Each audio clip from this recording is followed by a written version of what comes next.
which stands, one nation, under God, indivisible, with liberty and justice for all. Shelby, roll call. Commissioner Salgin, Present. Commissioner West, Here. Commissioner Collins, Present. Commissioner Stevenson, Here. Commissioner Bayou, Here. Commissioner Van Essen. Present. Okay, this time in the meeting is open to public discussion. Anything that is not on the agenda that you would like to speak to us about, we have some time now to hear anything you would like to say. So it's anything not on the agenda. All right, see nothing. We need approval of the last minutes. Have a I can make a motion to approve the minutes. second? Second. Here, mover.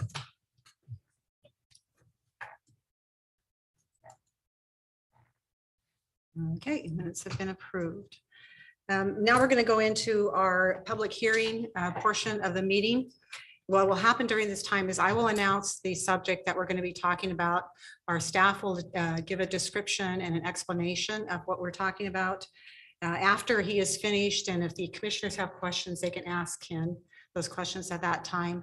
And then it will be open for public. So the first person who will speak would be the applicant. Then those in favor would speak after that, those in opposition.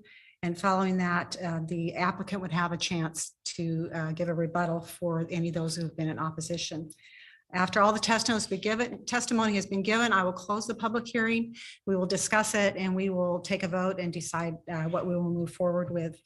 If you do not agree with what the commission has recommended or moved forward with, you do have a right to oppose that. You can talk to either Shelby or to Ken afterwards and put that effort in if you want to do that. Just make sure if you think you're going to oppose something, make sure you've signed up on the back where you were in attendance at this meeting. So the first thing that we have tonight is the public hearing for the Wine and Spirits Retail Center. Ken. Thank you, Madam Chair, fellow commissioners. Hunter, if you could. Thank you. The request here in front of you tonight is for a use permit to construct a 7,498 square foot single tenant commercial building for a wine and spirits retail store. The proposed project is located in the mixed use district on an approximately 0.66 acre site. It's right adjacent to the existing Tractor Supply commercial center and the Popeyes and Burger King that are currently under construction. The parcel is located at 798 North Jacktone Road.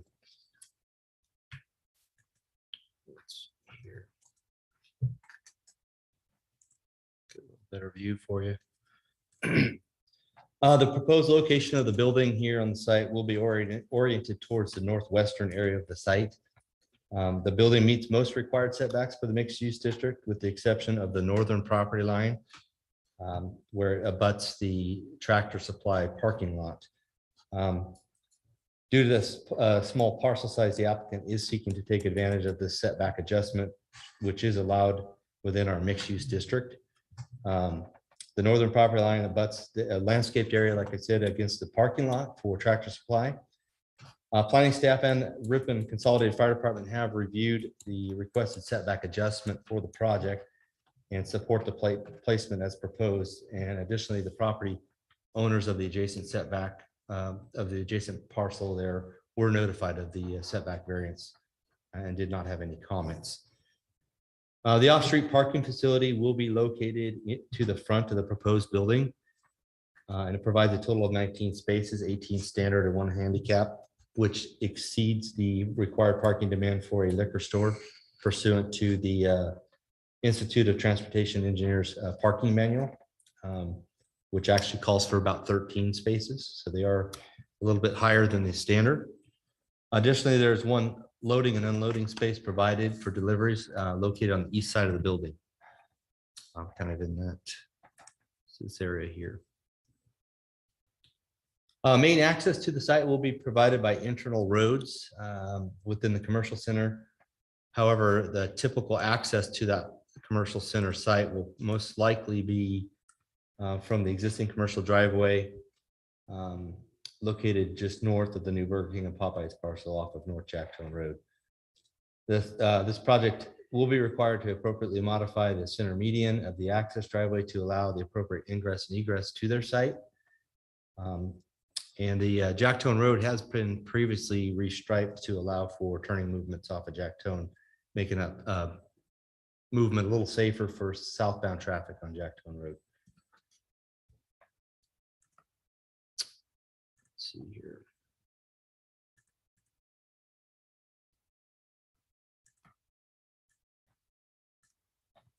The exterior of the commercial building appears to be a combination of stucco finishes, vertical metal siding, horizontal composite wood siding, metal awnings, and storefront windows. The roof, as you can see, will be a flat roof with a clean parapet detail to hide all the associated building equipment on the top. And the roof also contains a few sloped roof areas for architectural interest. The site does contain about 15% landscaping, which they've indicated just on their site plan. They have not submitted any detailed landscaping plans at this point. However, that is a condition of approval for the project, that they would submit them to planning department and engineering department and the building department for final approval to ensure that they've met the requirement for percentage of landscaping and also water efficient landscaping as required by our code. Site plan does not depict any site lighting. However, a detailed lighting plan is required to be submitted to the Ripon Police Department and Planning Department, so we can review the lighting on the site to ensure safety around the site, and also to make sure that the lighting is appropriately shielded for glare on neighboring properties. Also indicated on the site plan is a trash enclosure located to the northeastern side area of the building, adjacent to the interior drive aisle here that runs between Les Schwab and this new site. The trash enclosure will be required to be covered pursuant to city standards, and the design and construction of the roof system will be architecturally compatible with the building on site. Detailed plans of this will be submitted for final approval to staff. Although the building does show some area just for interest here, visual interest for signage, the applicant will be required to submit a separate sign permit to the planning department once they decide on signage for their project for approval, and it will have to meet the Ripon Municipal Code. We did hold a meeting on July 6th with the applicant, and then we reviewed all the conditions of approval in the staff report and went through the letters that we received during our comment period, which all those have been incorporated into the staff report as well. There's a couple conditions in here of interest that the police department wanted to put in, and the applicant has agreed to them, is that the hours of operation for this liquor store would be 9 a.m. to 9 p.m. Monday through Thursday, and then 9 a.m. to 10 p.m. So no open later than 10 p.m. on Friday and Saturdays.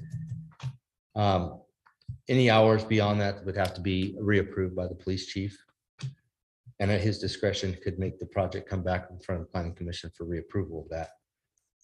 Additionally, the proponent has agreed to be limited to sales of wine, beer, and spirits, associated items within the store, but they are prohibited to sell.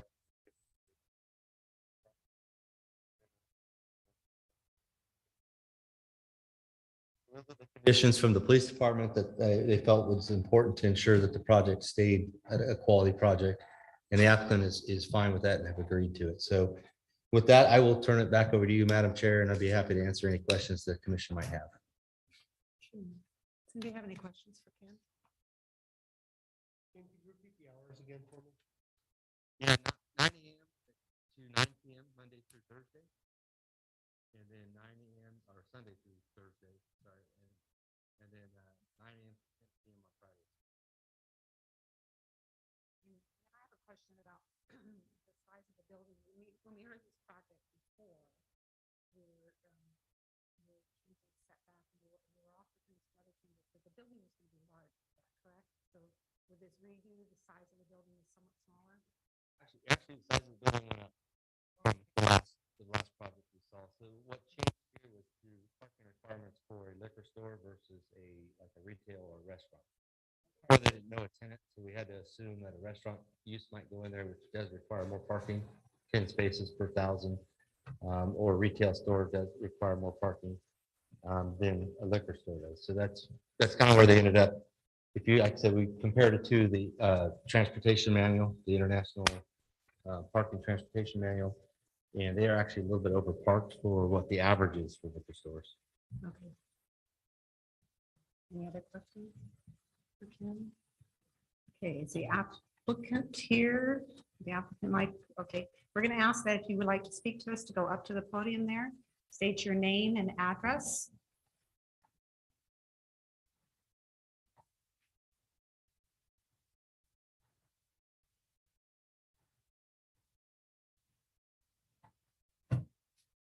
Good evening, everyone. My name is Lakbir Singh, and I live here in city, 1534 Calhoun Avenue. You want me to proceed after that? Yes, yeah, go ahead. Oh, okay, thanks. Yeah, this is gonna be one of a kind wine and spirit store, not like a typical liquor store that everybody gets pictured, when we see liquor store. So we're trying to do something like Bevmo or Total Wine. You can put that in image. We will not sell any little things like small sizes of beer or small sizes of alcohol. We will have more wider wine selection. We'll like make a wine cellar. And it's gonna be like very clean, good for this reputation of city of Ripon. We'll bring different clients, not that somebody brings the wrong influence to the city. I'm curious, do you own any other upscale liquor stores? Not, this is the first time we're doing this, but we do own regular liquor stores in Modesto. Yes. But we're also, those stores are also, we keep it more clean and always remodel time to time to keep it up to scale. Anyone else have any questions for Mr. Singh? I'm just curious, your other stores, this seems to be pretty good square footage that you're going to occupy here, good sized space. How big are your other stores? Other schools, they're all are more than 2,400 square feet. Okay. Around that size, you can say is. So you're nearly tripling that size. This is tripling, yes, because we want to put a more good presentation and we want to carry some high-end spirits and wine selection in it. So we need more area and good presentation, obviously, for the good customers. I have a question for you over here. Did you do any demographic studies or any studies on the population to support such a large store off the freeway? Yes, we did.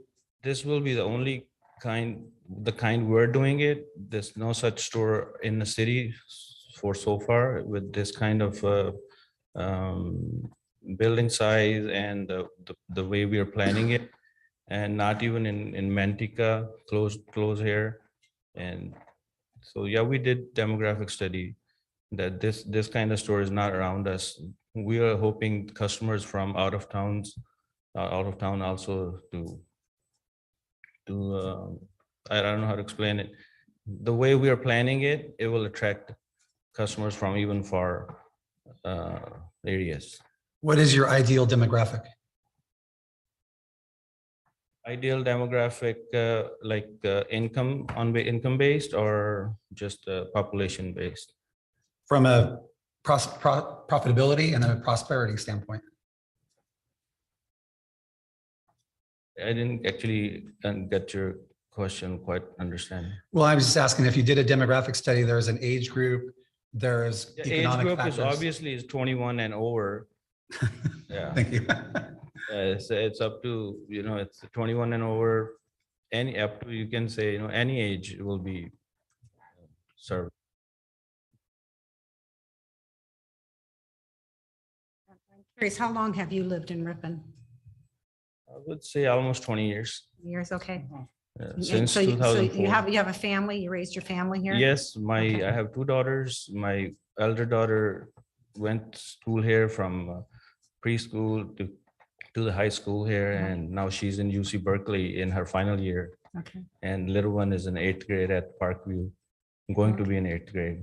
okay, And my brother lives here. We all live here since 2004.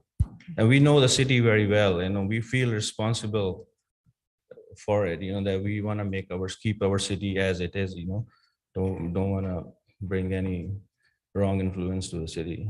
And we love living here. appreciate that. Any other questions? Yes, Mr. Singh, what area of Modesto are your other stores in? The one we have on Coffee and Mabel, it's called Fast Mart. And one I have, it's called Millennium Market. It's by the Morris and Sycamore, by close to the downtown. And one we have in Salida, the House of Liquor. Okay, so you have several. Yeah. What are your policies? I'm assuming you have homeless people on your property from time to time. What do you address it, or any policies you guys operate off of? We don't get that trouble much, except the Millennium Market is just close to the downtown in Modesto. But we really never had any issues. We never made any such phone call about that. So usually we serve them, and you treat them nicely. They come in, if they get stuff, they usually leave. Other locations, you don't really get that. Thank you, sir. Thank you very much. Thank you so much. Okay, is there anyone else here who would like to speak in favor of this project? Okay. Is there anyone who would like to speak in opposition? All right, seeing none, we do have somebody, okay. Okay. Here we go.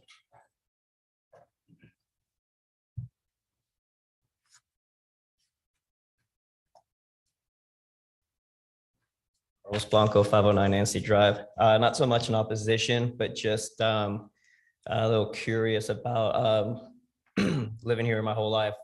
You hear the term liquor store, it brings something else to mind. And I know you guys were asking about the other businesses, and I'm for one, I'm pro-business. The Lord provides for everybody. Let's keep it going. But at the same time, I know ABC has something when you're close to churches or schools. I know Zion URC is close to this location. Do we know if there's going to be a conflict between? I know there's a certain distance with a liquor license and stuff. And I know being a member there, having a liquor store, you don't know type of people that are going to be coming through, especially off the freeway. If it's something that, as a church member, if I'm going to like that, having my kids at VBS or anything else, what type of element that's going to bring off the freeway. I'm sorry, I didn't catch your first name. Carlos? Carlos, okay. Yes. And then you said you had a couple questions? Yes, so that was one of them. What, We will address that. I just yeah. want to get your. So another question is, I know that design there looks very familiar to the one at Terraces Market. Is that something that, I don't know if the city wants to kind of, every new center that opens up, kind of be a mirror image of the same one, whereas we're, new developments have a new kind of look different as, in different parts of the city and stuff. Because that's pretty much the same thing as what Terraces Market looks like. So that's kind of like another thing too, is as a city, any new development, is it going to be carbon copy of the next one, or are we going to be original of what new businesses, new development in the city? So we just kind of is going to be different. And another concern of mine is what's going to make this different from the liquor store that's just on the other side of the overpass. What's going to make it different from the other one that's in Terraces Market? What's going to make it different from Rapona Market? What's going to make it different from the one on Main Street? Right off the bat, that's a handful of liquor stores. I understand the concept. I think it's a great concept of doing something, kind of like a Bevmo wine warehouse, but at the same time, I mean, liquor store, liquor store, liquor store, liquor store. I mean, do we want to be known as, Ripon, the home of liquor stores? Like it's just a few concerns that I have. And like I said, I think the concept's great, but also the number one to me is the proximity to a church. There's church groups, there's everything, that's around there. But then also, like I said, what's going to be the difference between, the products they carry there to the products they carry at the other ones? That's it. Thank you, Carlos. Good questions. We will address those. So before I have the applicant come back up to answer some of his questions, I have a question for Ken. What are the regulations in relationship to the proximity to the church? It's 600 feet, within at least 600 feet of schools, public playgrounds, and nonprofit youth facilities. Doesn't deal with churches. Typically, ABC would be the ones regulating that. They would not issue a license if they're within proximity of those. Okay, so we, as a city, we don't regulate that, ABC. ABC does, Okay. yes. Okay, And then secondly, do want to enter this into the record. We did get about 9 emails in opposition. So for the project that I put on your chair there, we do want to enter those into the record and give you some time to maybe peruse through those and review them. I won't read them all into record at this time, but we will make sure they get put into record. okay, great, thank you. Okay, so the applicant, would you be willing to go back up there and answer some of these other questions?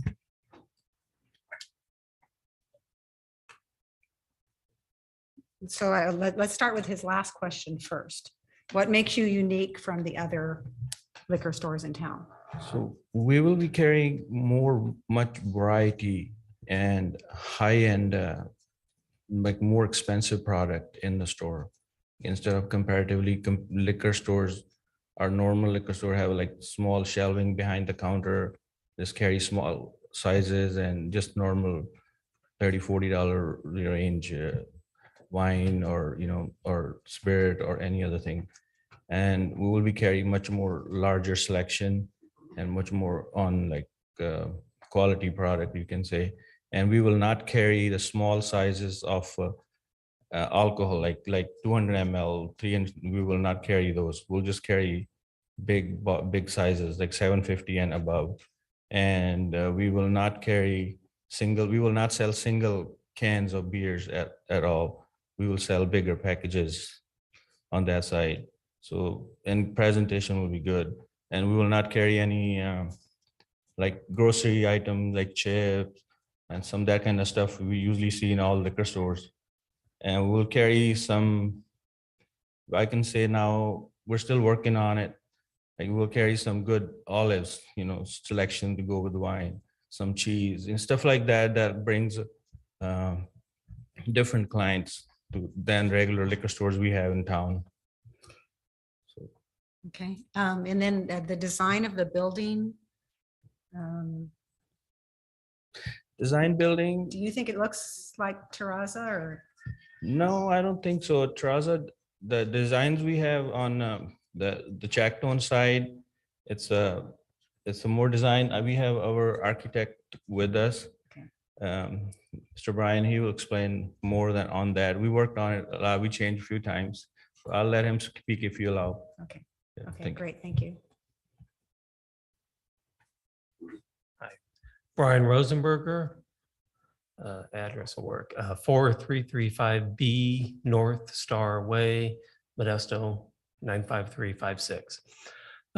There are similarities in materials between this building and the building on the river in North Ripon. We were the architects of that project too. This is a contemporary design. It is more popular in architecture right now. And there are several buildings around. They're not a carbon copy. They're not a duplicate. It is just contemporary materials right now that are being used in construction, contemporary design, as opposed to In the 70s, we saw a lot of mansard roofs and shakes and shingles, things like that. This, as over time, styles change. Like I said, this is more of a contemporary design. We didn't aim specifically to match any other project. It was just as it goes through the process, the design evolved into this. Do you have any questions for Brian? Anybody else? Are you handling the landscaping as well? Pardon? You handling the landscaping as well? No, our office would not do the landscape. We would contract with either us or the developers would contract with the landscape architect. So you have no idea what that consists of at this point? The landscape architect or Yes, the architect? The landscaping. Well, as Ken mentioned, the first thing is going to be water efficiency, drought tolerant plants. That's just what you do nowadays. Okay, so no grass. Probably not, yeah. I have a question for you real quick, Brian. Sure. Given that you're an architect, you're understanding the lead value point system in Mhm. version 4 now. Is there any environmental or any sustainability improvements to this building that will reduce the Well, impact? the California Green Building Standards Code does already take into account a lot of those items, and you have to comply. It's just like the building code. You've got to comply with the Title 24, with the Chapter 5, the mandatory measures in the Green Building Code. And a lot of the sustainability issues are already addressed there. Thank you. Anything else? Any other questions? I have two for Mr. Singh, which is all right if I, yeah, thank you, Mr. Singh. Sorry, guys. Musical chairs here. So, Mr. Singh, you were mentioning some of the things that you were not going to sell at your store that would help to keep it into the higher level of wine and spirits. You mentioned singles, I believe, or something like that. No, I said we will not sell single beer cans, like single can. We'll sell bigger packages, like 6 packs or more, most likely 12 packs or bigger sizes. Okay, so you do work with a minimum 6-pack. Yes, is the sir. minimum. Yes, sir. And then you're a businessman, obviously successful. You've had 3 or 4 liquor stores already. What happens if your idea doesn't pan out with the market the way you think it's going to happen? What would be your next step with this property? I believe in it since we're in the business 20 plus years, and I think it will be a successful for all of us.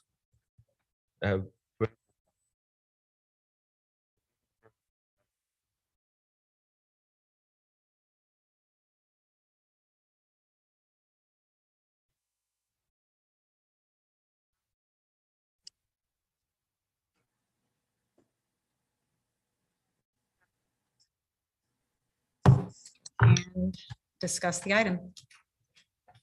Question for Ken. So Chief said no vaping products or pornography. Yeah, so since they wanted to be more of an upscale store, like a Bevmo per se, you really wanted to limit it to the products that they would have in that type of store. So no vaping pens, no vaping supplies, no pornographic or adult material in the store. He is having them post a no loitering signs out front, so that would discourage any loitering from happening.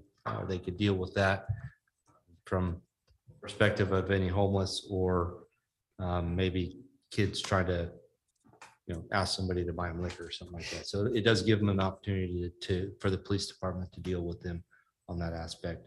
And then also the hours, it kind of matches exactly what like Beverages and More in Modesto have for store hours. Yeah, I was looking online. It looks like Bevmo was putting in facility 40 square feet. The size really does fit kind of the modern, younger. I look at my nieces and nephews and they go to Ireland and they go to whiskey distilleries and they come back with fancy spirits. And it seems to be the way it goes. My biggest concern is that we've set up a building, we put it in place, and then it migrates into more of a liquor store feel because of the economy. Mr. Singh brought up the possibility of limiting singles. Is that a reasonable thing? Ken, I'd ask for your input on that too, because I know sometimes I go see English beer and singles at nicer places. Yeah, that's not a condition in our staff report. I mean, that's the business model they might want to use, but we didn't limit like a single beer from being purchased from a store like that. I don't know if Bevmo sells singles or not. As far as, specialty beer, you might buy a single beer, but it was not a condition that was in as a condition of approval. I would imagine that his thought on that is that if you could get a single beer and a bag of chips, now you've got somebody sitting outside your store drinking and eating. And so that's why he said he's not gonna have chips. It's gonna, the idea is to go there, purchase what you want and leave. Yeah. I got something in the findings. Under the police department, associated items being sold, that's very, very vague. And I bring it up because, well, I live here, so I mean, been to Save Mart, been to Quick Stop, been to Rapona Market. But there's one over by the truck stop. I mean, they're selling knives, they're selling pipes that you can smoke whatever you want out of. They're selling non-FDA approved substances that are mind altering and also physical altering. Now, I'm not saying your business is going to do that, but this is too vague. Associated items, I mean, what is that? To me, that sounds like anything and everything. Well, associated items like Bevmo, they sell some snack items, obviously with some of the stuff they sell at their stores, mixers, things like that. That would be at their stores. Some of the other items that you mentioned, obviously pipes and things like that, those are prohibited items in our municipal code for a smoke shop to have anyways. Like it'd have to be a use permit for a smoke shop in town and they can't carry some of those items. I said, this is coming from the police department. This is what he's got for a recommendation on it. It's vague. It's very vague. I agree, yeah. I have a question for you, Ken, on the business model that Bevmo is kind of taking on now with their online purchasing with groceries, sort of expanding into that larger 7-Eleven higher end market where you can grab and go, quick meals. What's to stop the applicant from doing the same thing if he sees an opportunity there? Is that allowable? From selling Groceries, no, he could do frozen goods. He could do grocery He could- items. Okay. Ken, you mentioned smoke shops. Is there anything preventing them from selling other kinds of tobacco products? They're getting a use permit for the liquor sales on that. If they want to change up the model of their store, they would have to get reapproval for like a smoke shop or something like that. It would have to come back in front of the commission and ask for additional items to be added to their use permit. Okay. And then Dave, Commissioner Collins was mentioning, it kind of morphing into something different, and Mr. Singh obviously has a lot of experience in the business. I wouldn't anticipate it would fail. Sounds like it could be a really good business model based on what we see out of Bevmo and others like it that are very successful. But if in the event there was an issue and they wanted to morph it into something else, we have taken on a model that is utilizing less parking now than would have otherwise been needed if it morphed into a restaurant or something along those lines. What would happen in the event that there was a change of that type of use?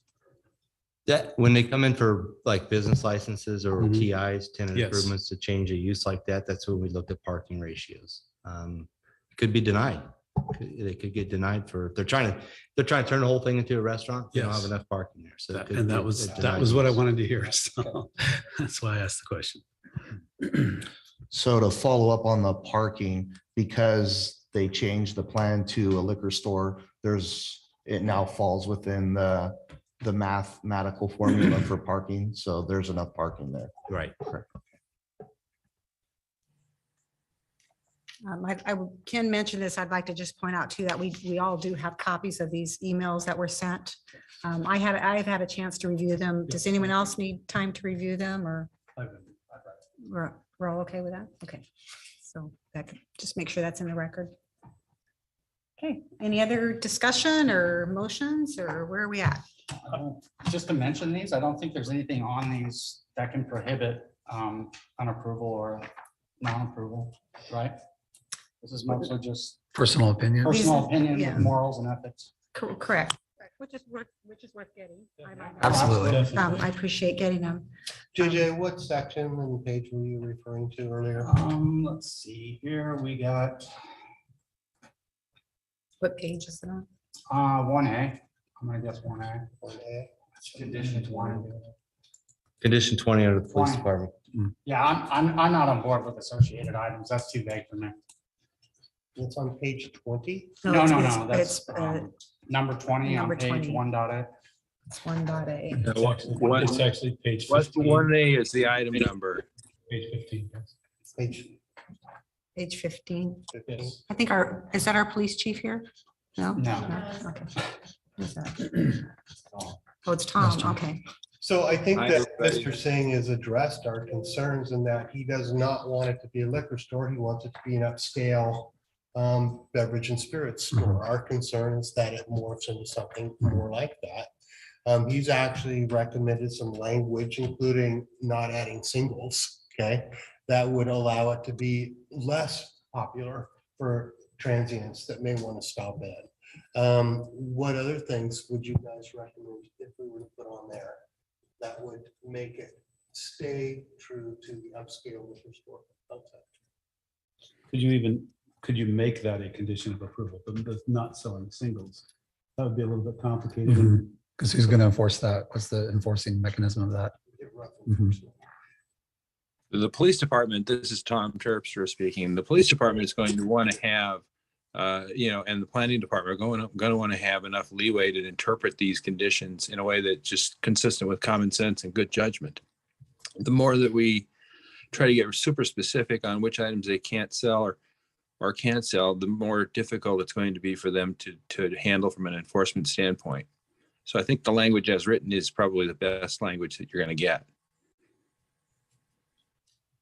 Tom, you're saying that our interpretation could be more inclusive of items that could not be sold, as opposed to if we try to define a very specific list, anything not on that list might be under consideration.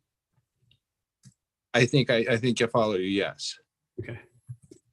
And I would tend to agree with that. It's not our job here in the planning commission to overreach as a government entity to tell them exactly what he can't do. And I think we have to trust our police department to take care of what their expectations are and to trust that that's going to happen. That would, we have a good police department, let's trust them. Good point. And JJ, to your point, I've not been in that store that you're referring to that's selling some kind of off the wall stuff, and wondering if that's something we need to bring to their attention. Oh, yeah, I mean, I just made my rounds just to see, Yeah. I wanted to see what other liquor stores in town were doing. And like I said, non-FDA approved, mind altering physical altering stuff. So when I see associated items, I mean, I hate to see anything like that. Can I have one last question on the building itself? Who owns the property? I didn't see in the staff report if it was owned by Mr. Singh or if it's owned by a developer and he's subletting, or It's owned by Mr. Singh. it is. Okay. And does that property allow for subdivision, subunits? To condo them up type of deal. They could, it's got a, when you You start have to go through getting the into that, you process. start looking at Okay. parking and access and access easements and all that stuff. So it gets a little difficult when the parcels get smaller, obviously. Got it. Thank you. And what are, can we even address Carlos's concerns too with liquor stores anywhere and everywhere? I mean, is that a concern? Well, I think we did. We talked about what the difference would be. Yeah. And as a planning commission, again, it's not our job to regulate every single store in the city. I'm not into overreach. No, and our judgments have to be based on the findings. Right. And it does not, in my opinion, conflict with any of the findings in the staff report. If there was a conflict there, then we could say that the market's going to bear what the market's going to bear. If it's successful, it's successful, and if it's not, then it'll find a different use. So, but I mean, I agree. How much do you need? But you could say that with anything new that comes into town. How much of that do you need? do we need another insurance agent in town? Exactly. Do we need another lawyer? Do we need another lawyer in town? Sounds like Tom was saying something. I said, do we need another lawyer in town? Maybe not. There's, okay. Are we ready for a motion? That's this to its full extent? I think so. Okay. Anyone want to step out there? No, associated items is too vague for me. Okay. Ken, this is Tom again. Before the commission makes a motion, we do want them to take action first on the environmental document, correct? The environmental on this, Tom, is exempt. It's exempt. Okay, thank you. Yeah, I'll make the motion. Man. I'll make a motion. Planning Commission approves the 798 North Jackson Road use permit and be 2249 based on the findings and subject to the conditions of the staff report. Do we have a second? Second.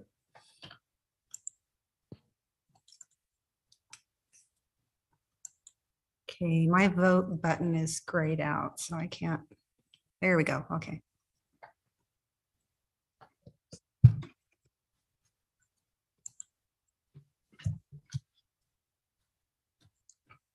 Okay, it passes with a vote of 4-1. Congratulations. We look forward to seeing it. Okay, thank you. Okay, our next item on our public agenda is the Terraces at Bethany, and our Commissioner Collins is going to recuse himself because he lives too close to this project. I live too close to a project, and whenever a city official lives that close, it can increase my property value or whatever. So I'll be out of the room, rummaging around in Ken's office for snacks. And Miss Okay, and Chair Besson, this is Yep. Tom Terpstra. I also have a conflict of interest and taking my place tonight. So taking my place tonight will be Dan Schroeder of the law firm Newmiller and Beardsley. Dan is our conflict counsel, and he serves as an attorney for a number of government agencies and is the city attorney for the city of Houston. So he's well familiar with the Valley, and I know he'll do a good job of advising the commission on this item. I will step out. okay. Thanks, Tom. But I guess Tom Jr. doesn't live there, huh? All right. Okay, Mr. Seidevert. Thank you, Madam Chair, fellow commissioners. Hunter, if you could. Thank you. The request in front of you tonight is to construct a 106,894 square foot, 3-story residential care facility on 2 adjacent parcels totaling approximately 2.73 acres in the C1 or neighborhood commercial district, located at 816 West Main Street and 200 Vera Avenue, as you can see on the vicinity map here. The proposed project would include the demolition of 4 existing structures. You would have demolition of the vacant dental office that's here, the vacant doctor's office that's here, the demolition of the old Christian school house building up in the front here, and then there's an associated storage building that was with the Christian school. This solar a panel array is no longer there. That I think went to the new doctor's office facility over here for their covered parking. The project would require the following entitlements. You would have approval of a conditional use permit, approval of a planned unit overlay district, approval of a lot merger, which is a condition of approval for the project, and then adoption of the required CEQA compliance documents. The commission this evening will be making a recommendation to the city council on the project, not doing a final vote on the project this evening. The proposed 3-story square foot building features 82 residential senior housing units. You've got different views of the building, different perspectives there. Get into some of the floor plans here. They have the The building will have about 3 studio apartments, which is this one right here. It's a small little apartment with bedroom and living all in one space and a bathroom. So 3 of those. There's 46 1-bedroom, which is actually a couple. Just one of those, I believe. So 1-bedroom unit layout there. And 33 2-bedroom apartment units, which I think there's two separate layouts for those. There's one there. And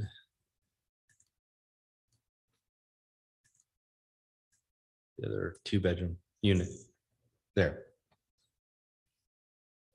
The units will range from about 475 square feet, obviously being the studio apartment that size, to 1,250 square feet in size. And I believe most of all of the units, with maybe exception of the studio apartments, will enjoy their own outdoor balcony space. Indoor amenities for the project include a lobby, formal dining room, cafe / bistro, a library, a fitness and wellness center, a media room, a craft room, multi-purpose meeting and event hall rooms, a salon, and support centers. Outdoor amenities include landscape gardens and courtyards, kind of more in the interior of the project. Outdoor dining areas and pet areas. They do have a small pet area that's fenced in towards the back of the site. The facility offers resort-like services such as meal plans, up to 45 meals per month, and housekeeping included in their monthly rent.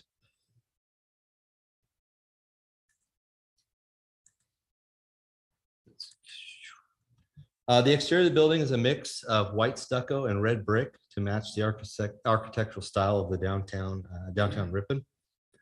The roof is a combination of a flat roof to hide all the mechanical equipment, with accents of hipped roof areas around the facility to give it a residential feel. The main entrance of the building will be off of Vera Avenue and will be adorned with a portico for residential guest pickup and drop off. Other architectural features of the building include exterior balconies with metal railings for all the apartments, metal canopies, and exterior seating areas with wood pergolas. Just a few of the exterior architectural renderings for you from different perspectives.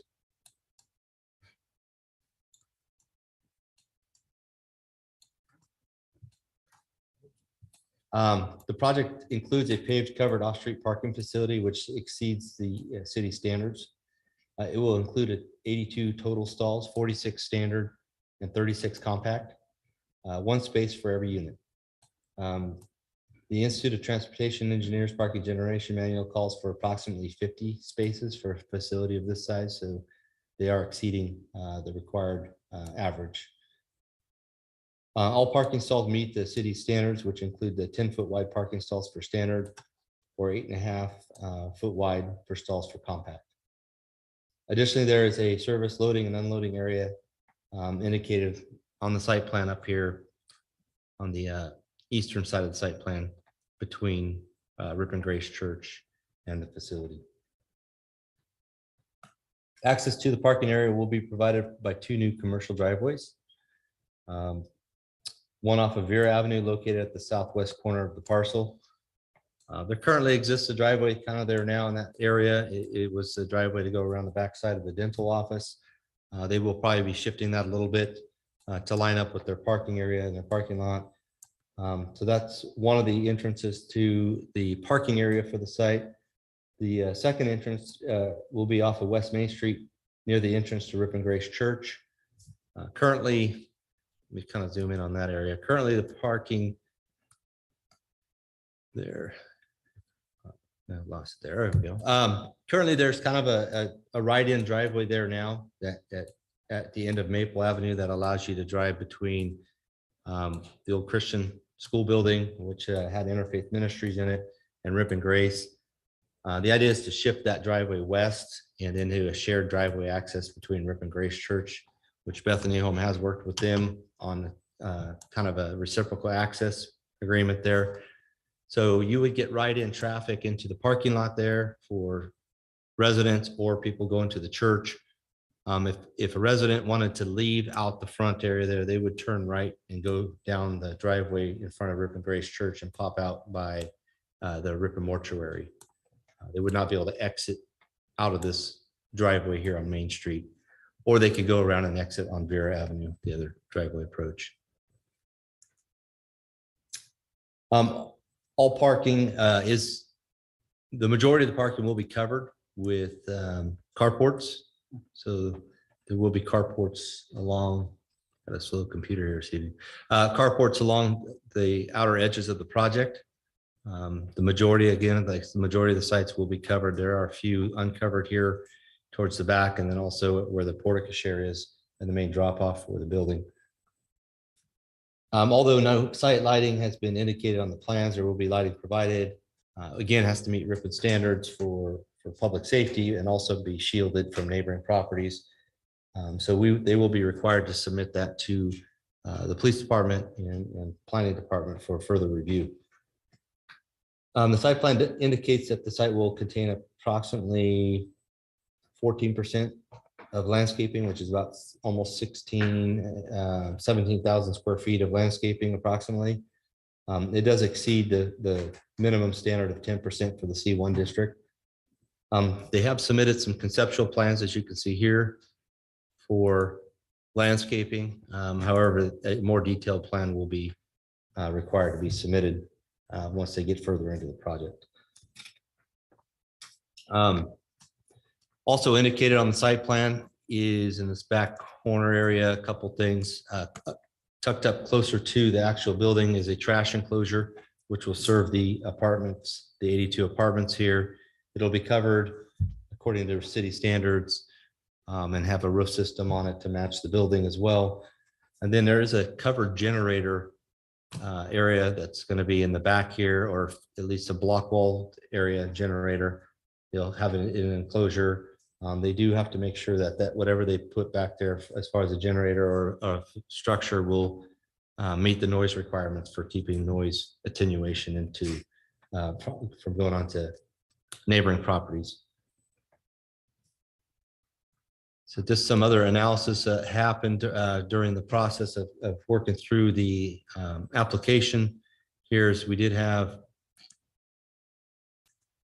some visual aesthetics done for the project, showing existing buildings on site and what the new building would look like with existing buildings around it. Obviously, this is a view from kind of almost under the arch on Main Street, looking back at the building. You got on top, obviously, the current, and then on the bottom, what the building would look like built there. Another view, this is kind of on Maple Avenue, almost to the end of Maple Avenue there, looking back towards the site. You can see obviously the three-story building there and the different materials and finishes on the building. This one's a little further down on Main Street, more towards the continuation school, almost at the edge of the Ripon Elementary Grammar School playground area, looking back down Main Street to the west. You can see with the trees and such down Main Street, certain times of the year with leaves on it and stuff, they will, it does kind of buffer that building quite a bit when you get down that far. And then some views from Vera Avenue, Vera and 2nd Street. This is what the building would appear like, and then a little bit more close towards the edge of the kind of midway down Vera Avenue. They did also provide some interior renderings of the project, of what the interior of the building would look like. Lobby area here, more of a seating area here. Maybe cafe area it's going to be within the facility, and the dining areas and such. The project is subject to CEQA, and a detailed CEQA analysis was undertaken for the project. Areas of concern that were brought up during the project review And during the initial study for the CEQA included traffic, both vehicle and pedestrian traffic. So there was a detailed study done for that, was included with the CEQA packet. Project aesthetics, so we did this renderings here with the building kind of coexisting in the space that's around it with all the other buildings. And then the cultural resources within the context of historical significance. The old Christian school building was built in 1928, so they did a study on that. Found that although it is an older building, it doesn't have the historical value that would be required to be preserved on that building. So the studies mostly came back favorable. There were some mitigation measures in the CEQA document that is required. Very minor, some stuff with traffic, just some striping of a stop bar and such. Nothing of any significance there, but will be required of the project when they move forward. So we did hold a meeting on July 6th with the project proponents and went through all the conditions of approval that are in the staff report and also the other letters that we received from other jurisdictions. And so those all the conditions of approval are in the staff report. Hopefully you had a chance to review those. At this point, Madam Chair, I'll turn it back over to you and answer any questions. The applicants has a full team here. If you have any questions of them too. Okay. So they should be able to answer what I can. Anybody have any questions for Ken? Is this a location that's able to tie into the non-potable water source that I heard you guys talking about last Tuesday? Yeah, there is non-potable on Main Street, so it'll be a requirement for their landscaping to be hooked into that. So I'm curious about the number of units. Is this going to help meet our state requirements for high density housing? I know, before when we had the Bethany apartments previously. Well, we really don't have requirements for high density housing. Is the state gives Oh, you did they stop requirements that? for housing, period. Yes. Okay. So you're Yeah. supposed to build, it does help with that, the Okay. overall units, right? Okay. You get X amount of units that can be market rate, which is any house sold in town or any apartment rented in town. And then you got moderate income, low income, very low income, extremely low income units. And those all have to be deed or rent restricted. So it's highly unlikely that any of these are going to meet the rent restrictions for low income in these Right. units. But they do help the overall numbers that we're supposed to be hitting Right. according to the state of California. Or at least have land zoned so they can be met is what the requirement is. So that hasn't really changed. Okay. Any other questions for Ken? Yeah, the backup generator, is the fuel storage, is that going to be subterranean or above ground? I will let the applicant address that one. Ken, first of all, thanks for the thoroughness of the reports made for reading, maybe interesting reading. Actually, it was very interesting, especially the historical data. And I appreciate how thorough you guys were in everything that you analyzed for us. So it sounds like from a traffic standpoint, the stop bar is really the only thing that's being added, the main thing that's being added to the street. That just backs up the car a little bit further from the intersection. Is that correct?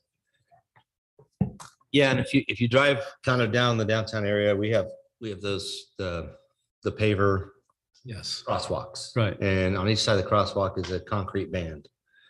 And so if you stop, you're really supposed to stop it before that concrete band and check to see if there's any pedestrians coming, and then you can progress forward to, because if you stop back there, you're never going to get a clear view on Main Street, even from here or, Right. or any of the other streets, whether you're clear for traffic. So adding that striping there is just a formality, really. I Okay. mean, you're really supposed to stop at that point anyways, but it's just a recommendation they put in.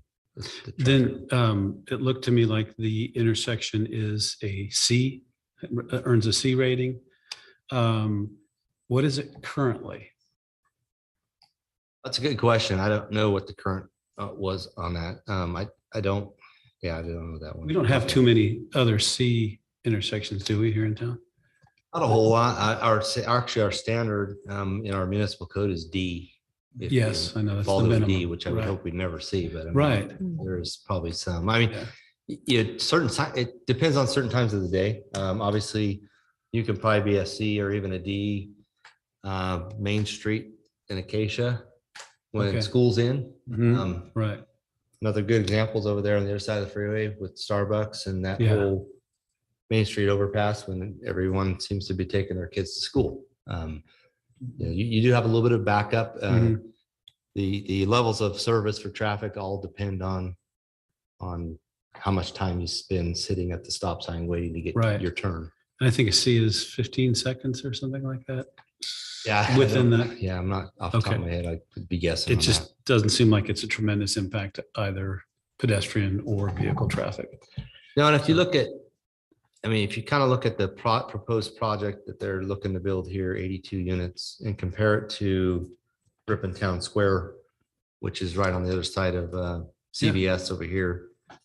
They've got more units over here. They've got, Mhm. I don't know the exact number, but they've got, all the duplex units there, single story. They also have the apartment complex. There's never been any traffic issues coming out on. It's funny you say that. I was talking to my wife on the phone as I'm driving here. That's the first thing that came to mind. I've never had a traffic issue over there. So, Yeah, I'm assuming and so we'll be in good shape here. I think the amount of units they have at Town Square exceeds what they're looking to put Okay, here. great. Thanks for that comparison. I was wondering how many units that we had there. That was it for me. Are people still able to park on the street in front of that location? Or is that going to be gone? That was the other recommendation. Oh, The other recommendation was from their southern driveway to the back of their site, be no parking on that side of the street. okay. So on the west side of the street, on the west side of Vera, there still would be parking. On the east side there, they're recommending no parking. There might be an opportunity for a couple spaces there. We kind of reserve the right to look at that once the project gets started to see what's safe to park and not, because obviously you'd want cars coming out of that parking lot to be able to see. Mhm. There's some visual impacts here. We would not want that to happen. Any other questions for Ken? Okay, is the applicant here and would the applicant like to address us?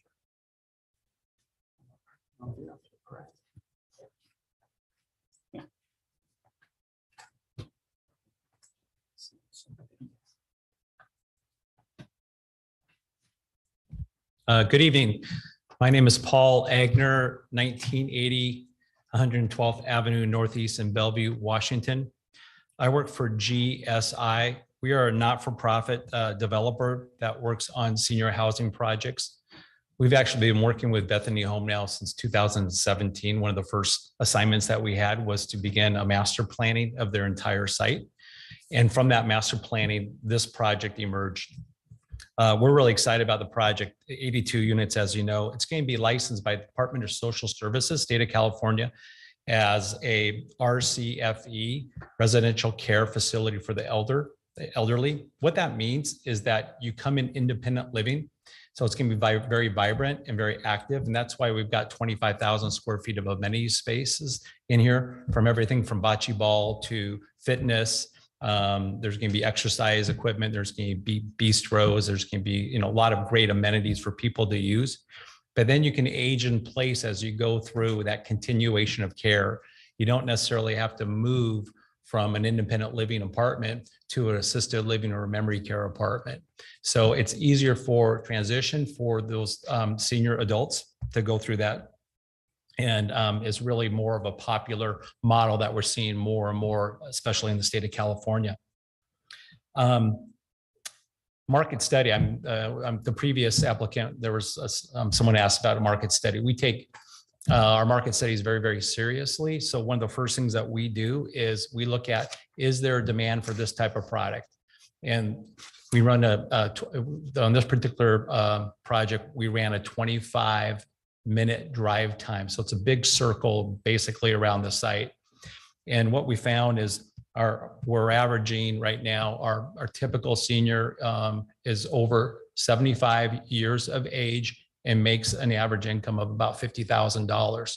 So that's kind of our mode that we go after. And we realize that there's about 7,000 seniors within that 25-mile drive radius. And that 7,000 is going to grow to 12,000 by the year 2027. So we know the demand is huge. We looked at how many existing units are already in the marketplace, and then what we'll be adding. And our penetration rates are really, really exceptional on this project. Another way we've been testing this is just through what we call expressions of interest. We've had probably now 5 different town hall community meetings where we invite people that might be interested in the project to come to a listening session, and we tell them all about the project, and we answer any questions they might have as well. And to date, we've received about 300 expressions of interest. And that just validates the fact that there is a demand and a need for a product like this as Bethany Home continues to expand and provide great service to the city of Ripon. Thanks. I have a question. So you talked about it's a smooth transition once people age. So, and you said that people could live in this establishment with a $50,000 income. Are they able to, per se, transfer into a memory care facility with that same income? Or, I mean, how's that smooth transition work financially? Well, it's case by case, basically, Yeah. for each individual. Bethany Home's not going to kick anybody out, and Cindy Okay. can talk more about that Okay. from a financial standpoint. But the nice thing about the Bethany Home community or campus is that there are a lot of different price points, mostly more toward the lower income at this point in time. This provides something that they don't have a lot of right now, which is independent living. They do have the garden homes. But independent living is kind of your financial resource, if you will, that really provides, I mean, skilled nursing is struggling, obviously, and especially during COVID times. So I think they still want to provide that great service that they've been known for so many years here. But yes, it's on a case by case basis. Can you elaborate on the backup generator? Is it for the entire site, or is it for just essential electrical needs in the case of a power outage? Because that will kind of determine the size of the fuel oil storage and the needs of that. I believe, and Natalie's our architect. Natalie, it's above ground, right? The fuel? Above ground generator with an underground storage for the fuel tank, and it's just for the essentials. The essentials. Okay. So it's emergency lighting, it'll be the elevators, it'll be the kitchen equipment, and it will probably provide one outlet within every individual unit as well. So Correct. People can plug in a phone, for example. And then the estimated time storage, is it 500 gallons, 1,000 gallons? I don't know if. Okay.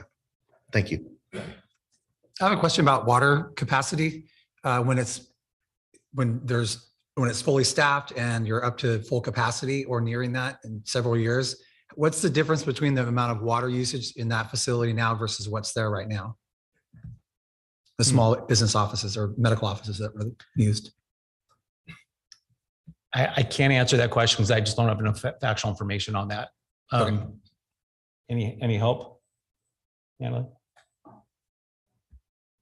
I'm sorry. Okay, thank you. We probably have to go back to our engineers and maybe ask that question.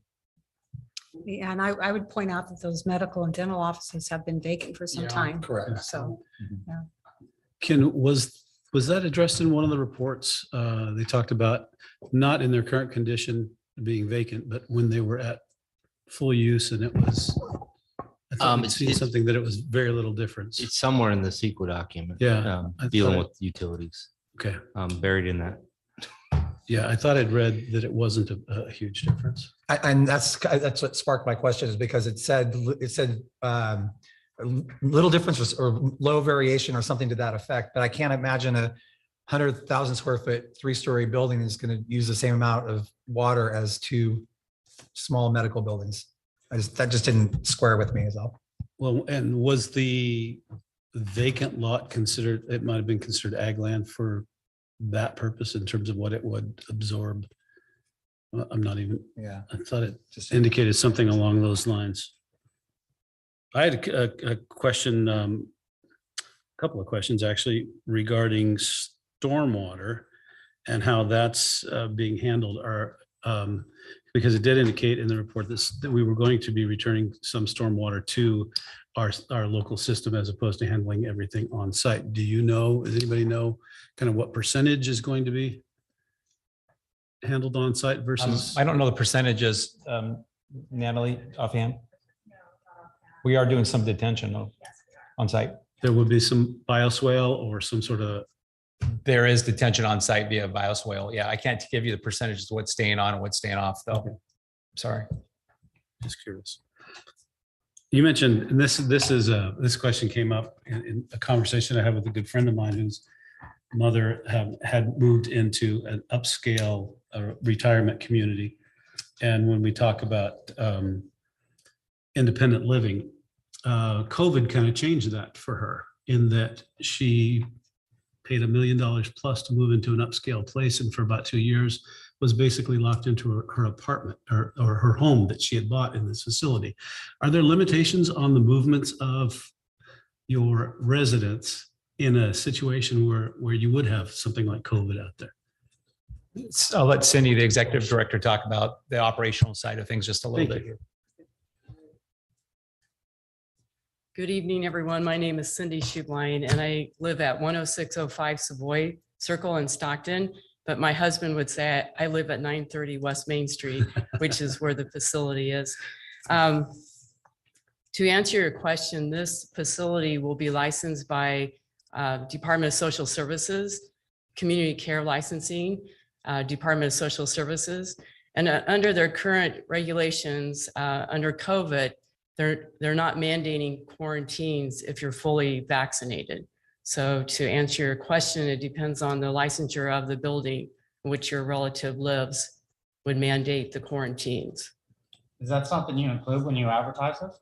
What? Is that something you include when you advertise this to consumers? Include Well, what? just that, I mean, the state can all of a sudden say that I can't go see my dad if he lives there. I mean, is that something that you let people know? It really hasn't come across my mind because we are in that business, and we have Beth Haven Assisted Living and Memory Care that carries the same license as what we're looking for this new facility. I guess my And question was more related around the portion of it that's independent living and how much control is exercised over that independence. And so those people that are considered, high functioning, living in what should be a pretty independent scenario, are they going to be, are there going to be some controls exercised over them as to their comings and goings? what I see right now, because it's the same license that we have at Beth Haven Assisted Living and Memory Care that we're going to have here at this facility. So we also have a building, skilled nursing, that's licensed by California Department of Public Health. So you have two entities they have different regulations. And so they've handled COVID differently. I see there's more leeway in assisted living and memory care for visitation, whereas skilled nursing, we've had to limit visitation for a period of time until this year. Now it's open. You just have to be screened and you have to be tested. So, and we provide the testing, but at Beth Haven, we do not have to do that. So it's a little bit different. To answer your question, this building is going to be more for the more independent living residents. And so there will be some screening. If we're during COVID, there'll be some screening for guests that will come in because that protects your loved one and it protects the staff that's coming in. So there will be a level of screening. It's just answering questions. Also, it depends on what the state is requiring at the time. If they require masks, then our guests would have to wear a mask. So it just depends on the licensure. So basically. Thank you, Cindy. That's helpful.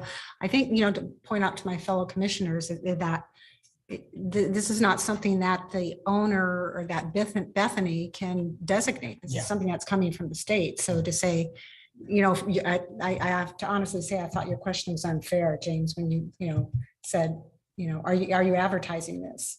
Well, if we have a loved one that's in a facility like that, we all realize there's going to be some regulations by the state.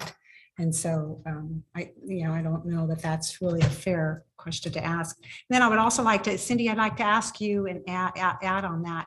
There is some independent living now, like the town square, and then some of the apartments that are over behind Bethany. So are those regulated by? No, they're we have not. 209 units of independent living. They are not have an oversight agency like Department of Social Services or California Department of Public Health.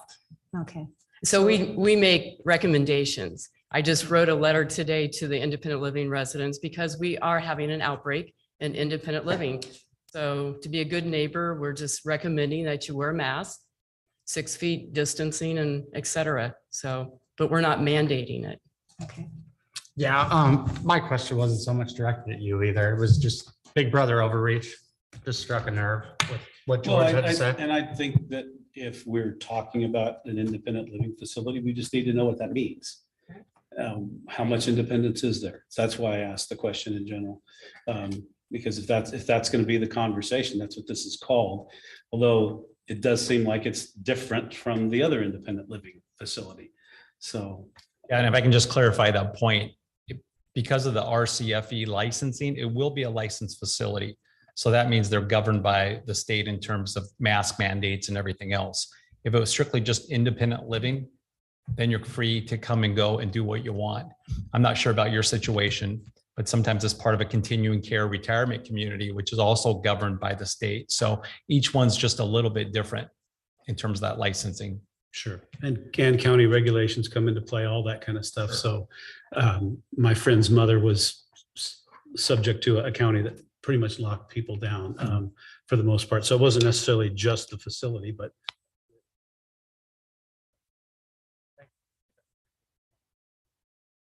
I'll have a question for you. When it comes to the amount of structures that you've built that are similar to this in terms of capacity, design, traffic, all that you've done in the past, are there any deviations, good or bad, from what studies have been done in terms of traffic and other important areas of environmental impact, et cetera, that you were surprised at? Or do the studies sort of correlate with what you expect when this facility is fully operational? I think this study is really spot on with what we see as we build these. I mean, typically when someone moves in here and you're a spouse, there's two moving in, you got to give up a car, right? If you have two cars and you're both driving, because we only have one stall per unit. So that's the first decision that gets to be a little difficult for family members. But then beyond that, you know, the car will sit under the carport and maybe it doesn't get used very often. So I think it's really one of the best uses in terms of low traffic volume. There's just not a lot of activity, maybe going to the grocery store or a doctor's office or something like that. I would say most of the people probably are done working. They're probably retired. There may be some people that still go into an office occasionally, things like that. But for the most part, it's pretty much just local traffic. Thank you.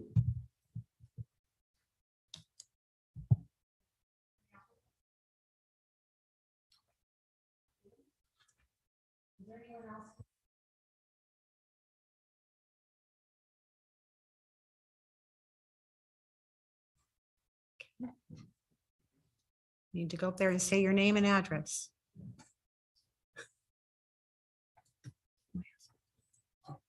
There you go. How about I say it's the same as yours? I don't, that's not going to work because mine's not public. Okay, the support comes in a line of a question. You have to say your name and Oh, address. Ron Van Essen, 912 Opal Lane, Ripon. Is that okay, madam? Yes. Sure. The support in question comes in the line of parking. Today, we have golf carts are really used, EVs. I was wondering if any consideration was given to area where they could park, extended parking for them. And I understand the limitation of one per husband, wife, but I think increasingly going forward, even the seniors are pretty independent. One's going golfing, the other one's going to the grocery store.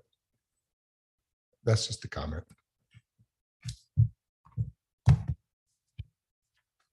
All right. Anyone else who would like to speak in favor? Anyone in opposition? All right, seeing none, we will close the public hearing. Commissioners? Discussion, move? It's a beautiful project. Yeah. Yeah. It's I exciting do, to see something like I do want to add just a little bit, Commissioner Bayou's question. I don't have the exact numbers and something that obviously you guys are making a recommendation to city council on the project. So somebody will bring some of that information back if you guys recommend to move forward. So the council has some of that information, but On average, a person uses about 75 gallons of water a day in a house. That's about average. Your biggest water usage in a house is obviously your yard space, Right. Which this complex here will have some courtyard space and stuff like that. I wouldn't imagine they would have the same water use as a single family home would have, but it certainly seems it would be a little higher than the dentist and doctor office that was there. So I will do some research on those numbers and get those back to the council if you guys decide to move forward with that. You can.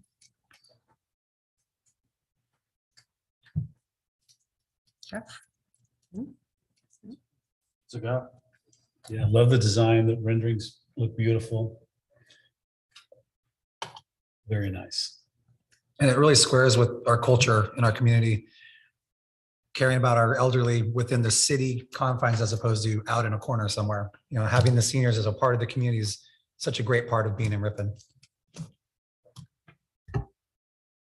So do we have a move? It's. There's a somewhat recommended action. extensive. There's a Recommended recommended action in staff yeah. report if you guys would like to go that route. I can find it on that. You gonna find it there? So here, do you want it? Okay, yeah, I'll make a move. 29. Recommend that the planning commission recommends that the city council adopt the mitigated negative declaration PEA 21-15 and approve the terraces at Bethany conditional use permit UP 21-70 and planned unit overlay district PUD 21-79 based on the findings and subject to the conditions in the staff report. So moved. Second, I'll second that.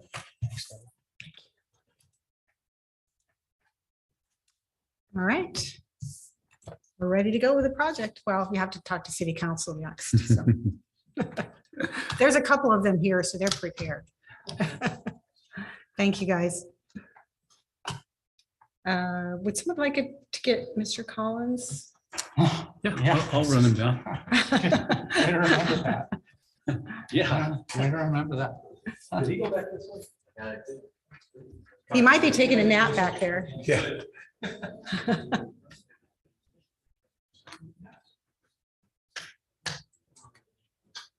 Now we get to go to the exciting part of our meetings. You laugh, Shelby. 5-0. Yeah. It's fine. Okay, zoning text amendment. This is not a public hearing, is it? This is, it is. Oh, okay.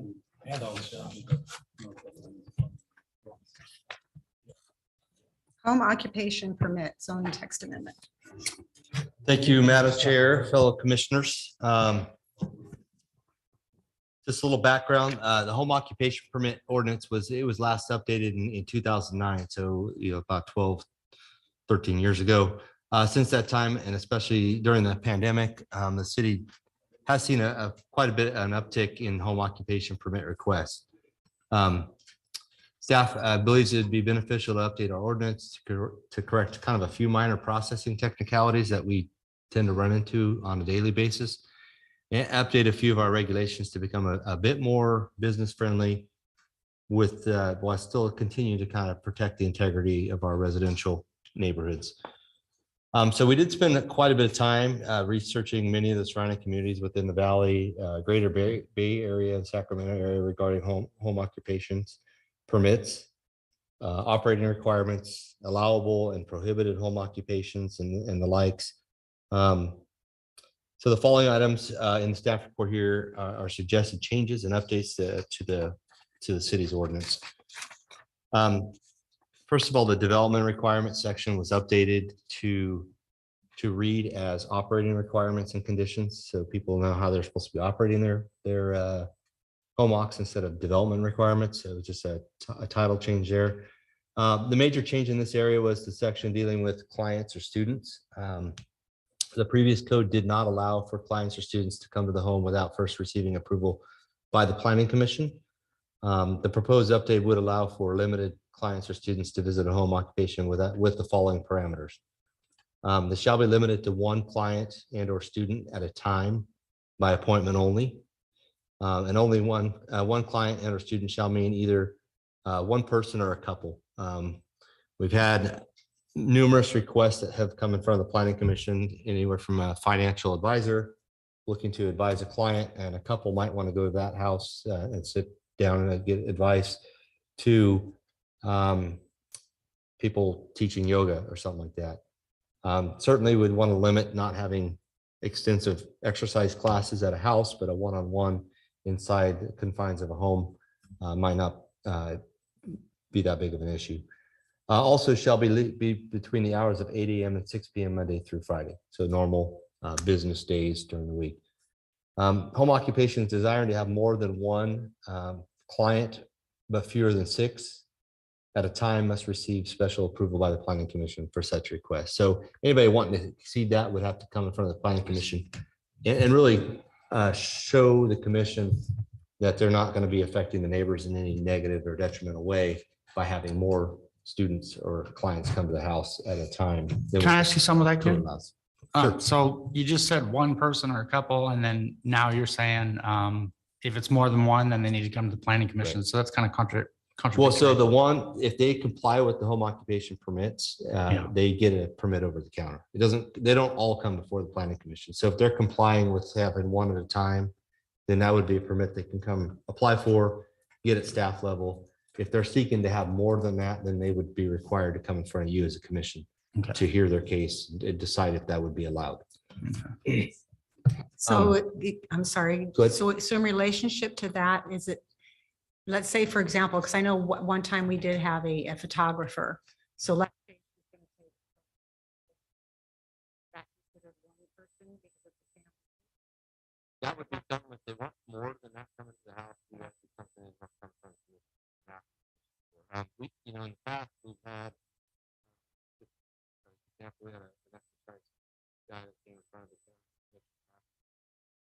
operate out. 15 people showing up to the class at 4 in the morning. It seems very resident friendly. So those are the ones that you might look at. 8 people showing up for a family photo, maybe, or something like that might be something. So it's kind of a case by case at that point. However, we did want to kind of say, hey, if there's one client comes to the house and they're complying with all the other regulations, no different than some of these stuff. It's a little more leeway in our code than what we currently have, without them all having to come in front of the commission to ask for that permission. Only some unusual circumstances. And that would be one-time approval that they come and ask for, right? It's not each and every single time. Great, good. And then the old code had a big table of permitted and prohibited home occupations. We eliminated that section and we kind of rolled it into the code itself. There's still some sections in there that talk about what's allowable uses and what aren't, or prohibited uses. Researching that, many of the communities that we looked at varied quite a bit on what they allow and prohibit. We attempted to structure our section based on potential impacts to residential neighborhoods. So that's why the lists have uses on there, as you see in the proposed municipal code, the update. It's certainly not all inclusive. Some uses that are not listed will be at the discretion of the planning director based on the potential impacts to the neighbor. So obviously, anytime we think we're going to cover every use, somebody pops in with something new and we got to decipher whether that is an impact or not. If we can't decipher one way or the other, we would bring it in front of the planning commission for your guys' approval or denial on that based on what they can present. And as always, if we deny it at the staff level, they can always appeal it to the planning commission if they don't like staff's decision. We did add a section handling home occupations that may allow upon approval by the planning commission. There's certain uses that have come in front of us here at the counter that someone's manufacturing a small little device that you would even know that they're doing in their home, but our code really says no manufacturing at their house. So those are the uses that we would take a look at and say, if you do want to manufacture a small device, that would be something they come in front of the planning commission and really present to you as a planning commission why they think they should be able to repair a small device or manufacture a small device in their home and how that's not going to impact the neighbors. Obviously, if they're building automobiles in their garage, probably not a good home use, but a small little device that you can hold in your hand type of deal, that might be something the commission looks at and says, this is not a big issue. We would allow that to happen. So gives the applicant an opportunity to come in front of the commission and really present their case and ask for that. We did not have that in our old municipal code. For instance, a guy wants to do a small engine repair, wants to repair lawnmowers or something. Well, they'd have to really show you that that's a case where it's not going to be an impact on the neighbors. So to me, something like that, I'd look at and say, yeah, there's some noise associated with that, starting up of motors and such. You probably wouldn't want that as a business next door to you. That might be you should say no.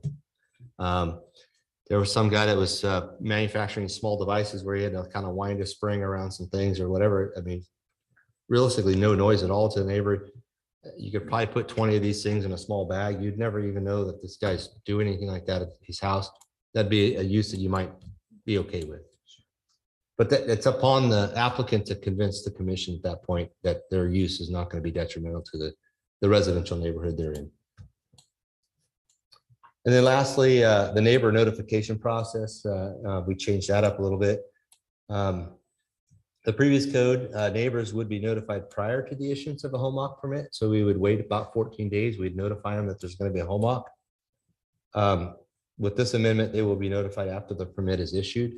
We were running into issues there where we were notifying neighbors of a home occ where somebody complied with all the conditions in the home occupation, and they felt like they had an opportunity to make denial letters to staff so we could deny it. It's like, well, we really weren't telling you so you could deny the project or we could take your input on deny it. It's really a courtesy notice saying they meet all the requirements. But as you as a neighbor, you might want to keep an eye out. If there's 30 vehicles showing up at a time or multiple vehicles a day, you might want to know they have a home occ next door. You might call down to City Hall and say, hey, this is more than what is allowed by the code. So we will issue the home occ and then send the letters out to the adjacent neighbors saying there is a home occ approved. And these are the conditions they have to comply by. So those are the changes in the code. There's in the attachments to the staff report, there was the old code, a red line version, which is gets very confusing, especially when I start moving sections around. The whole document looks red, and then the clean version of what we're proposing. So that's kind of what's in front of you tonight. Like I said, that the allowable uses did change a little bit. There's some uses that were put into the code that when we did our research, other communities allowed them. Like I said, it's all over the board, really, on some of these. So with that, I will turn it back over to you, Madam Chair, and be happy to answer any question you guys might have. Okay, since you are the applicant also, right? So yes. Okay. Apparently. Can we make them? No, I think we'll let him stay there. Is there anyone here who would like to speak in support? Anyone who would like to speak in opposition? All right, we'll close the public hearing. Do we have any questions, discussion? I'm concerns? excited that you get excited about stuff like this, Kenny. It's a lot of stuff that goes into things like this. One question, just to make sure I understand, it looks like you're allowed to have one business vehicle, okay? Or one vehicle that's committed to the business. And your signs can be up to 2 foot by 2 foot facing the street. So it could be Dave's hair growth, as long as I don't keep it. It's not working very well. Okay, I may not, they probably wouldn't have problems with how many clients come to my office, okay? But are they also allowed to have signs on their personal vehicles? Or is it? No, so that didn't really change with the previous code. So we went through that before in 2009. It just seems like yesterday, but we did go through that where we allowed signage on a vehicle, a single vehicle, and we did limit the size because we did have in town some home occs that had their whole vehicle wrapped, and the neighbors were like, "What the heck is this?" Right? So there are some limitations on size of signage.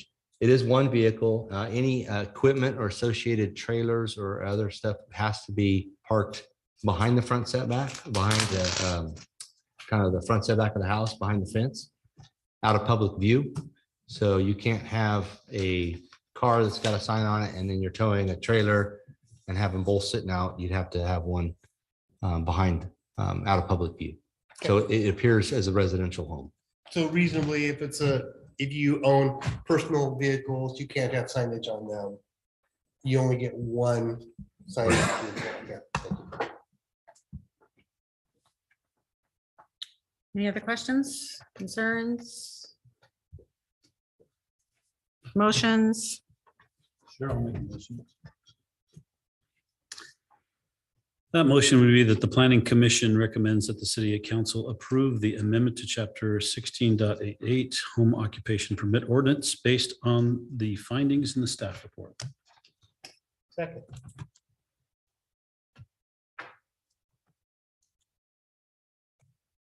All right, good job, guys. That didn't take too long. All right, any other reports? Planning department? So next month, we have 3 items that's coming to the commission. We have I think I mentioned it last time, we have a mini storage project on East 4th Street, so the Gunner property down there by the freeway. They're looking to do, or somebody's looking to do a mini storage down there. And we do have a fitness facility that's looking to locate on like the last parcel over here by Les Schwab, corner of Camps Way and Canal Boulevard. And we do have one that just popped up. It's a conditional use permit for Ripon Christian Schools. They are looking at purchasing H&W Construction right across, if you go over the overpass, that metal building there. They are looking to purchase that site and moving their bus storage and maintenance over to there to get it off their campus and free up some room. So they'll look to utilize that site, the metal building there, the construction building there for some maintenance that they do. They do very little maintenance on the buses. They send a lot of it out. But some maintenance there, and then more of a carport to be able to cover the buses on site. That comes with a whole host of improvements to that site. There's no sidewalk or landscaping or stuff like that. So HW closing? their business? H&W is retiring. Okay. The 2 brothers, one of them's moving out of state, the other one's trying to retire. So they are keeping, they do have 3 parcels over there. They're selling one. They want to sell one to Ripon Christian Schools for that. And then they're retaining the other 2 because I think it's Randy who's still here is trying to retire. But He he's doesn't not want to quite, retire. so that's the problem. he's keeping his, they have an old house that's an office space over there for him. He'll still continue to have that and a little bit of yard space. Because then the land right on the corner is not HW, that they already sold that off. Right, so Okay. H&W has 3 parcels there. There's one that's like really narrow. It's useless, but I mean, there's actually 3 APNs there, but so Ripon Christian's looking to buy, I think it's about 0.8 of an acre there and move their facility over there to free up their campus for some other things. So that requires a conditional use permit because it is a commercial zone, and school type uses like that or associated school type uses like that require a use permit for that zone. So that's why they're coming in front of the commission. Any commissioners reports? Nope. Okay. Really, I guess I got something, just because such a large project got approved, and I'm really happy it did get approved, but is there any momentum going forward with the fire department increasing staff? Because I mean, from my understanding from hearing the city council talk and going to those different fire department meetings is they're understaffed and pretty soon it's going to affect development. That's my understanding. Am I right? So the fire department does have opportunities to comment on all these projects. So they did have an opportunity to comment on this project, and their conditions were in here. So they were not opposed to this project at all. Yeah. As far as their staffing, I'm not sure where they're at with that. There's some joint meetings going on between city council and fire board, trying to help with some of that, but I'm not sure exactly where they stand. All right, so we will adjourn the meeting until August 15. Yes, summer's almost over. Thank you, everyone. Good meeting. Getting better. You're telling me to stop parking, huh? I was a little out of hand.